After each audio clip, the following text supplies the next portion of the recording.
আজকে ১৯ বছর তার মৃত্যুর বয়স।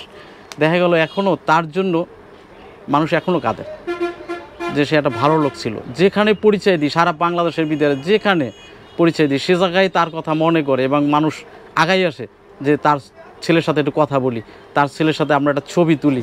এখন আমার এই পুরস্কারটা পাওয়ার পর আমি এই জায়গায় রেখে দিছি, রাজীব বস্ত্রালয়। যেহেতু আব্বার অনেক ভক্তবৃন্দ আছে, তারা আসে, অনেক আইসা এখানে দেখে যে বাসায় রাখলে তো আর কেউ দেখবে না। এটা আমার বাবার পুরস্কার। আমার বাবার নাম হলো অসীমুল বাড়ি রাজীব, আমি তার বড় ছেলে আতিকুল বাড়ি মাসুদ। আব্বা 2003 সালে এটা পুরস্কারটা পেয়েছে, সাহসী মানুষ চাই ছবিতে। আব্বা তো 2004 সালে মারা যাওয়ার পর 2007 সালে পুরস্কারটা তত্ত্বাবধায়ক সরকার ফখরুদ্দিন সাহেব সে দিয়েছে এবং আমাকে সে পুরস্কারটা গ্রহণ করার জন্য তখন আমাকে চিঠি করছে। সে চিঠি করার পর তত্ত্বাবধায়ক চীনমেত্রী সম্মেলন ওখানে যে পুরস্কারটা আমি আনছি। এটা হলো রাজীব বস্ত্রালয়, মানে এটা হলো বাবার একটা স্মৃতি, আমি এখানে রেখে দিচ্ছি। আমি যখন এই কাপড়ের এই দোকানটা দেই তখন আব্বাকে সব সাজাই গুছানোর পরে বললাম যে আব্বা আমি দোকানে কি নাম রাখবো? তখন বলল যে ঠিক আছে, মেসার্স রাজীব বস্ত্রালয়। এখন আমার এই পুরস্কারটা পাওয়ার পর আমি এই জায়গায় রেখে দিছি, রাজীব বস্ত্রালয়। যেহেতু আব্বার অনেক ভক্তবৃন্দ আছে, তারা আসে, অনেক আইসা এখানে দেখে যে বাসায় রাখলে তো আর কেউ দেখবে না, এই জন্য আমি স্মৃতিটা তার এখানেই রেখে দিছি। অনেক স্মৃতি আছে তার সাথে, তা বললে শেষ করা যাবে না, অনেক স্মৃতি।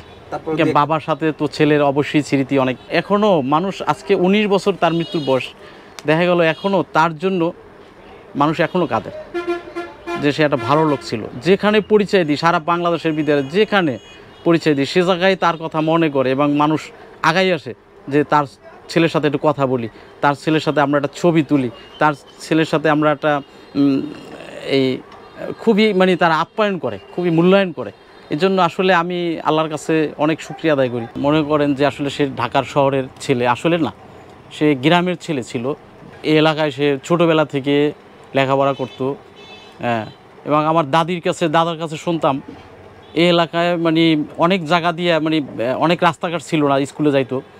তখন সে আমার দাদায় নাকি শুনছি কাঁধে করে তারপরে স্কুলে দিয়ে আসতো। এরকমের প্রত্যেক দৈনিক সে স্কুলে দিয়ে আসতো, আবার নিয়ে আসতো। এবং আসলে তার বন্ধুমহল যারাই আছে, তারা আসলে এই কষ্টের কথাগুলো এখনও আমাদের এই দোকানে আসে আমাদের সাথে অনেক আলোচনা করে। তার বন্ধু বান্ধব অনেকেই আছে, বেঁচে আছে, কিন্তু আসলে বাল্যকালের বন্ধু। ২-৩ বছর আগে একটা চিন্তা ভাবনা করলাম যে তার স্মৃতি হিসেবে আমি কি রাখতে পারি, আমি কি করতে পারি। তখন আমি এটা চিন্তা করলাম যে এখানে আমি একটা মার্কেট করে তার নামে, রাজীব সুপার মার্কেট নামে আমি তার নামে আমি এটা করব। আমি তার নামে স্মৃতি হিসাবে, এবং আমার ছেলে মেয়ে যারাই প্রজন্মে আসবে তারা তার স্মৃতি রাখবে, এবং রাজীব বস্ত্রালয় এই স্মৃতি থাকবে। এখন কি চলচ্চিত্র জগতের কারোর সাথে আপনাদের যোগাযোগ হয় কিনা? হ্যাঁ, আছে, অনেকের সাথেই আছে, আমাদের সাথে যোগাযোগ আছে, ফোনের মাধ্যমে কথা হয় অনেকের সাথেই।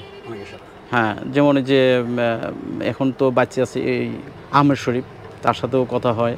তারপরে ওই যে কাজী হায়াত আঙ্কেল আছে, তাদের সাথেও কথা হয়। তারপরে মাঝে মধ্যে আমার 1-1.5 বছর আগে ওই শাবনুরের সাথে কথা হয়েছিল। মাঝে মধ্যে আমি এফডিসিতে খুব কম যাই।